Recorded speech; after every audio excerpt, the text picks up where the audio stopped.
Perkenalkan, saya Dwi Ratna Wulandari dengan NIM E1E022034. Di sini saya akan menjelaskan tentang tingkat kematangan gonad.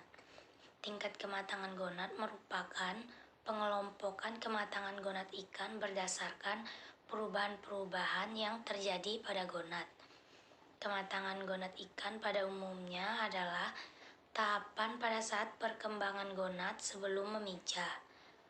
Praktikum ini dilaksanakan pada hari Senin, tanggal 17 Mei 2023 di Gedung C Fakultas Peternakan Universitas Jambi. Alat dan bahan yang digunakan adalah ikan lele jantan, ikan lele betina, ikan mas jantan, ikan mas betina, baskom, talenan, pisau karter, alas plastik, tempat sampah, dan lain-lainnya. Sekian, terima kasih. Assalamualaikum warahmatullahi wabarakatuh. Perkenalkan, nama saya Habib Fikri dengan NIM E1E022027. Baik, di sini saya akan melanjutkan penjelasan dari Dwi Ratna Wulandari tentang tingkat kematangan gonad. Langkah kerja pada praktikum 3G atau tingkat kematangan gonad yaitu siapkan sepasang ikan mas dan sepasang ikan lele, lalu dimasukkan ke dalam baskom, lalu lihat morfologi ikan tersebut dan tentukan mana ikan jantan dan betina. Pada ikan jantan bentuknya pipih, lebih panjang dan warnanya lebih terang. Sedangkan pada ikan betina warnanya kuning-kuningan. Nah, perbedaan ikan jantan bisa dilihat pada jenis kelamin ikan tersebut. Jika dipencet pada area perut ikan jantan, maka akan keluar cairan berwarna putih, disebut testis. Dan pada ikan betina, jika dipencet perutnya, maka keluar butir-butiran telur. Selanjutnya ikan ditimbang menggunakan timbangan elektrik. Pada ikan mas betina berat tubuh ikan yaitu 399 gram dan ikan mas jantan 402 gram. Sedangkan pada ikan lele betina yaitu 1005,5 gram dan ikan lele jantan 815 gram. Setelah ikan ditimbang, selanjutnya ikan dibelah menggunakan cutter hingga kelihatan organ dalam tubuh ikan. Selanjutnya diamati gonad pada ikan tersebut. Nah, pada ikan mas betina terlihat bahwa TKG-nya pada TKG 4 dan ikan jantan TKG 2 mendekati TKG 3. Sedangkan untuk ikan lele betina TKG-nya pada TKG 4 dan ikan lele jantan pada TKG 3. Selanjutnya keluarkan gonad pada tubuh ikan, lalu timbang gonad menggunakan timbangan elektrik. Pada ikan mas betina berat gonad itu 129,5 gram, untuk ikan jantan 60 gram, sedangkan untuk ikan lele betina berat gonadnya 293 gram dan ikan lele jantan 9,5 gram. Selanjutnya dilakukan analisis induk kematangan gonad. Baik, terima kasih. Halo teman-teman, perkenalkan nama saya Novairus NIM E1N022056. Di sini saya akan melanjutkan penjelasan materi dari Habib Fikri tentang tingkat kematangan gonad. Nah, kita akan menganalisis terlebih dahulu indeks kematangan gonad. Kita akan menentukan IKG dari ikan mas betina, ikan mas jantan, ikan lele betina, dan ikan lele bejantan. Nah, kita harus tahu dulu apa itu indeks kematangan gonad. Indeks kematangan gonad atau Gonadosomotic Index yaitu nilai dalam persen sebagai hasil dari perbandingan berat gonad dan berat tubuh ikan, termasuk gonad dikali dengan 100%. Nah, kita harus menunjukkan rumus indeks kematangan gonad. Indeks kematangan gonad dengan rumus IKG sama dengan BG per BT dikali dengan 100%, di mana IKG adalah indeks kematangan gonad, BG adalah berat gonad dalam gram, BT adalah berat tubuh dalam gram. Di mana kita harus menentukan IKG pada ikan mas betina terlebih dahulu, di mana berat gonad pada ikan betina yaitu 125,5 gram dan berat tubuhnya yaitu 399 gram dikali dengan 100%, maka mendapatkan hasil 0,324 gram. Sedangkan pada ikan mas jantan berat gonadnya yaitu 60 gram dan berat tubuhnya 402 gram. 60 gram dibagi dengan 402 gram maka dikali dengan 100%, maka mendapatkan hasil 0,149 gram. Sedangkan untuk ikan lele betina memiliki berat gonad yaitu 293 gram dan berat tubuhnya 1005,5 gram. Nah, 293 gram dibagi dengan 1005,5 gram dikali dengan 100%, maka mendapatkan hasil 0,291 gram. Sedangkan pada ikan lele jantan memiliki berat gonad yaitu 9,5 gram dan berat tubuh 975 gram. Maka 9,5 dibagi 875 gram dikali dengan 100%, maka mendapatkan hasil 0,018 gram. Nah, untuk IKG pada ikan tersebut dapat kita lihat pada tabel berikut ini.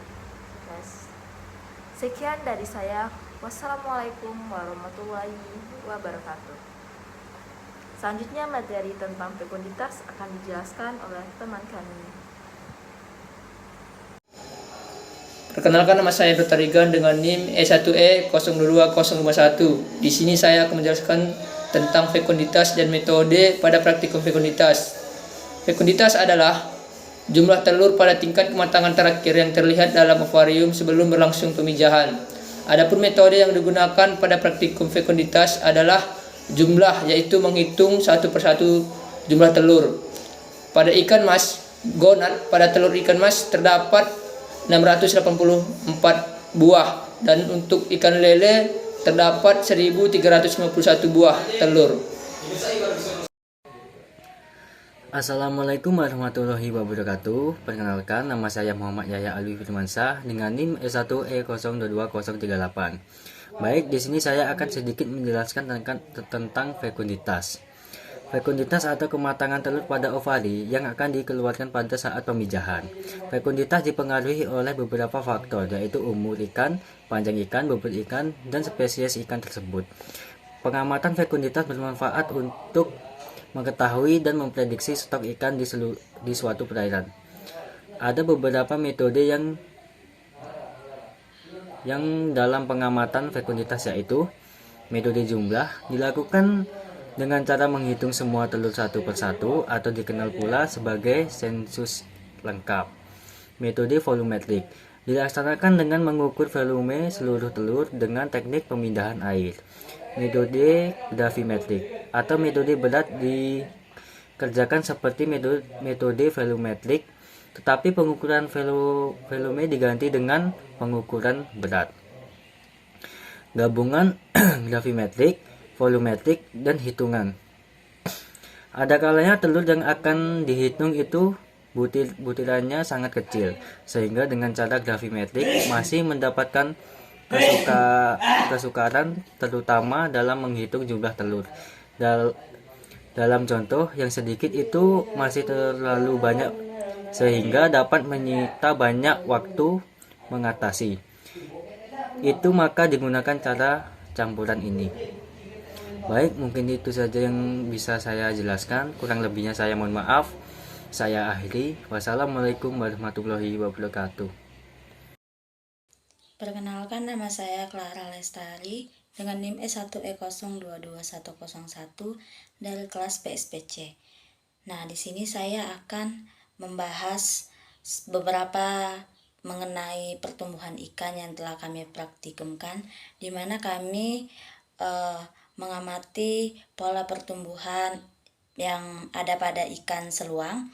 Nah, kami dibagi ikan seluang 30 ekor, kami menentukan pola pertumbuhannya. Kita tahu sendiri pertumbuhan itu adalah perubahan ukuran dapat berupa panjang atau bobot dalam waktu tertentu. Nah, di sini kami menggunakan 3 pola pertumbuhan, yaitu alometrik negatif, di mana bila harga koefisien regresinya lebih kecil dari 3, maka pertumbuhan panjang ikan tersebut lebih cepat daripada pertumbuhan bobotnya. Jika dikatakan isometrik, maka pertumbuhan bobot sama panjangnya itu sama. Nah, kalau dikatakan dengan alometrik negatif, maka pertumbuhan bobotnya itu lebih cepat daripada pertumbuhan panjangnya. Sekian dari saya, terima kasih. Assalamualaikum warahmatullahi wabarakatuh. Perkenalkan, nama saya Aina Tasya dengan NIM E1E022015. Saya dari kelas PSPC. Di sini saya akan menjelaskan tentang pertumbuhan ikan yang sudah kami praktikumkan kemarin, yaitu ikan seluang. Pertumbuhan adalah perubahan ukuran dapat berupa panjang atau bobot dalam waktu tertentu. Jadi untuk menghitung pertumbuhan diperlukan data panjang atau bobot dan umur, atau bisa juga waktunya.